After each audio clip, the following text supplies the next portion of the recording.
오늘은 요한복음 13장 21절부터 30절까지의 말씀을 함께 나누어 보겠습니다. 요한복음 13장 21절부터 30절까지의 말씀 제가 봉독해 드리겠습니다. 예수께서 이 말씀을 하시고 심령이 괴로워 증언하여 이르시되 내가 진실로 진실로 너희에게 이르노니 너희 중 하나가 나를 팔리라 하시니 제자들이 서로 보며 누구에게 대하여 말씀하시는지 의심하더라. 예수의 제자 중 하나 곧 그가 사랑하시는 자가 예수의 품에 의지하여 누웠는지라. 시몬 베드로가 머리짓을 하여 말하되 말씀하신 자가 누구인지 말하라 하니 그가 예수의 가슴에 그대로 의지하여 말하되 주여 누구니이까. 예수께서 대답하시되 내가 떡 한 조각을 적셔다 주는 자가 그니라 하시고 곧 한 조각을 적셔서 가룟 시몬의 아들 유다에게 주시니 조각을 받은 후 곧 사탄이 그 속에 들어간지라.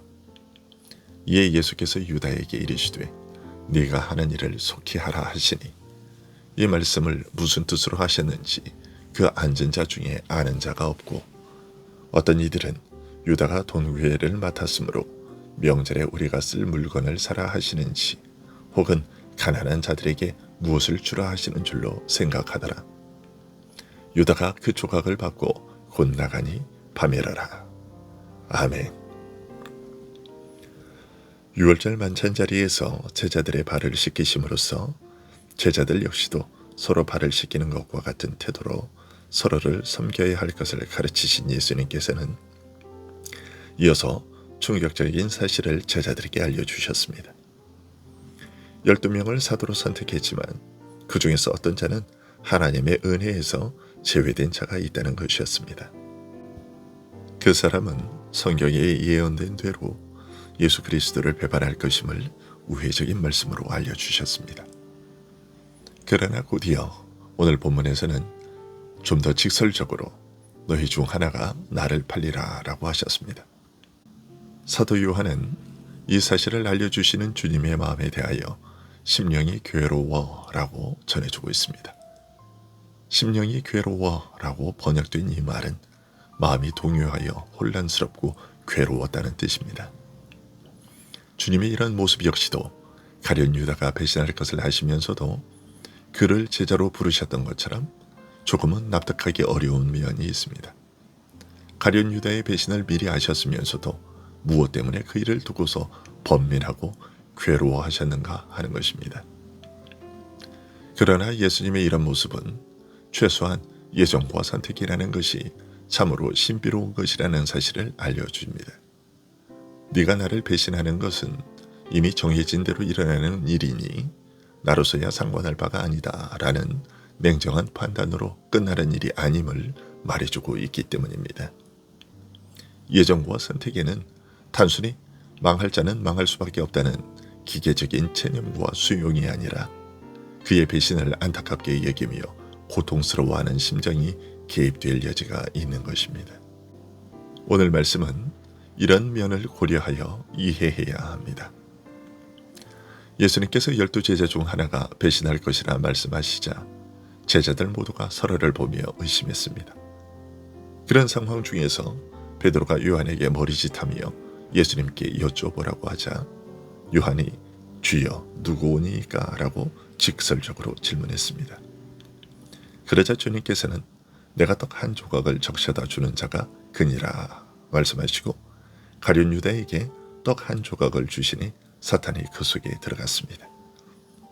이를 아시고 예수님께서는 가룟 유다에게 네가 하는 일을 속히 하라고 하셨습니다.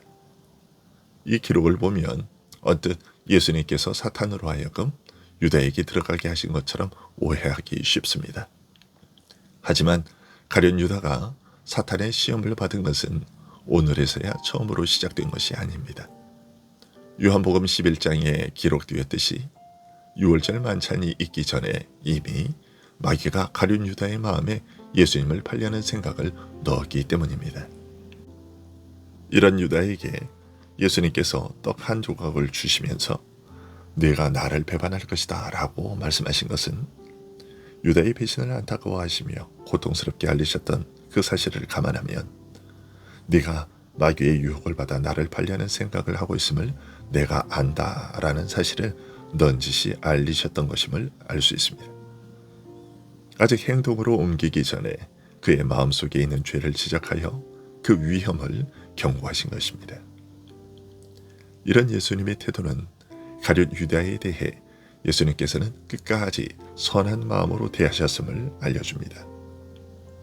만일 예수님께서 유다의 죄를 모든 사람에게 폭로하고자 하셨다면 다른 방법을 취하셨을 겁니다. 그런데 실제로는 유다만 알고 다른 제자들은 눈치챌 수 없는 그런 방법으로 알리셨습니다.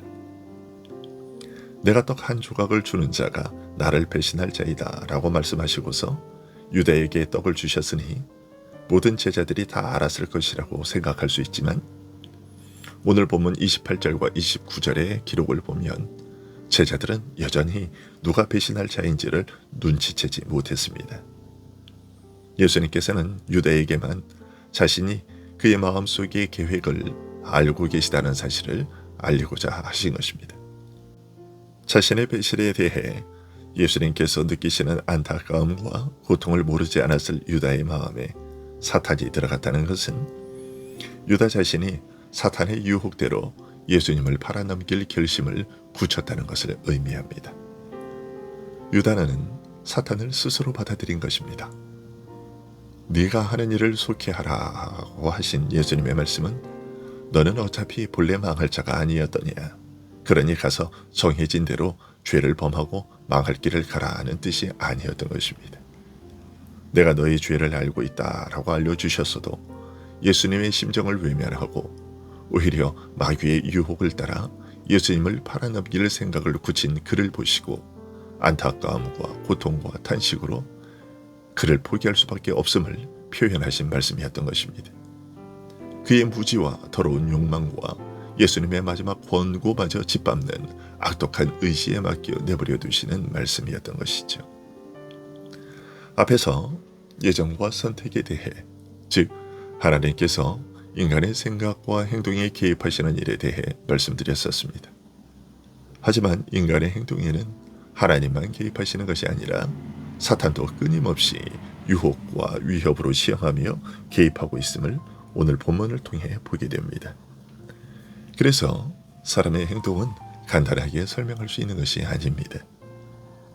우리가 의식하거나 경험할 수 없는 차원의 존재들, 말하자면 하나님과 사탄, 선하고 악한 영들이 개입하여 영향을 주는 것은 물론이고 우리 주변의 많은 사람들과 환경으로부터도 끊임없이 영향을 받으면서 행동하기 때문에 인간의 행동에는 참으로 복잡한 원인과 관계들이 서로 얽혀 있는 것입니다. 유다가 예수님을 배반한 일에도 하나님의 예정과 사탄의 시험, 그리고 유다 자신의 판단과 결정이 다 같이 개입되어 있습니다. 예수님의 고통스러운 심정과 간곡한 권고에도 아랑곳하지 않고 유다는 마귀의 유혹과 시험에 넘어가 스스로 예수님을 팔아넘길 결정을 내리게 된 것입니다.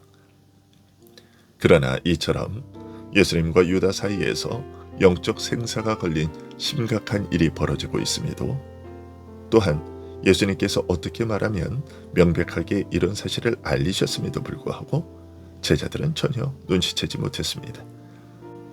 예수님께서 유다에게 네가 하는 일을 속히 하라 라고 하신 말씀을 무슨 뜻으로 하셨는지 아는 자가 하나도 없었고 심지어 유다가 회계를 담당하고 있었기 때문에 명절에 사용할 물건을 구입하라는 말로 알아들었습니다.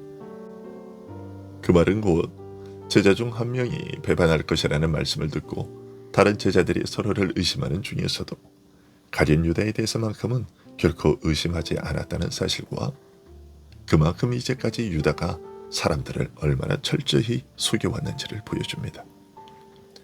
하지만 그의 실상을 드러내시는 주님의 말씀 앞에서는 더 이상 숨길 수가 없었습니다. 예수님께서 그의 죄를 드러내어 지적하시는 고통스럽고 안타까운 심정을 외면하고 유다는 스스로 마귀를 받아들이고 예수님을 팔 결심을 굳혔습니다. 오늘 본문 30절은 유다가 그 조각을 받고 곧 나가니 밤이라라고 전하고 있습니다. 다른 사람은 다 몰라도 유다 자신은 자기의 마음을 잘 알고 있었습니다. 스스로 사탄의 지배에 자신을 내어주어 사탄이 그 안에 들어와 그 뜻대로 행하도록 했습니다. 그가 손에 든 떡 조각은 예수님의 고통스러운 심정과 그의 악한 결정을 증거하는 징표였습니다. 그러나 유다의 결정은 이미 밤이 되어 어두운 바깥의 어둠보다 더 깊은 죄와 멸망의 어둠으로 끌려 들어가는 확실한 발걸음이었습니다. 예수님의 안타까운 심정과 고통을 외면하고 밖으로 나간 유다를 기다린 것은 멸망의 어둠이었습니다. 예수님께서 계시지 않는 곳에는 어둠뿐입니다. 기도하겠습니다.